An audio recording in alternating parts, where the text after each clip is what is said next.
বেড়া মানুষ ঘরের বউরে সময় দেওয়া বলতে কি বুঝে জানেন? উত্তয়া পয়রা ঘুমানি আর হুয়া হুয়া মোবাইল টিপানি। বলেন কি?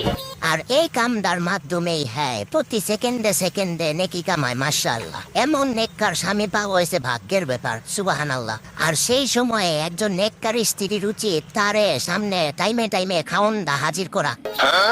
সে মহিলাদের মন হয়েছে মাটির মতো আর পুরুষদের মন হয়েছে পানির মতো। বলেন কি? যখন দুজনের বিয়ে হয় তখন জীবন হয়ে যায় পুকুরের পেক্কাদের মতো। কাদা কাদা ময় জীবন। ছেলেরা শয়তান।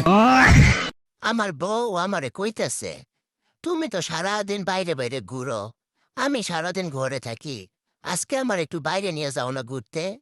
পরে বউরে কবরস্থানে নিয়ে গেছি। বউ কইতাছে, এইটা কোন জায়গায় নিয়ে আইসো আমারে? আমি বউরে কইলাম, আরে পাগলি, মানুষ মরে এই জায়গা আওয়ার লিগা।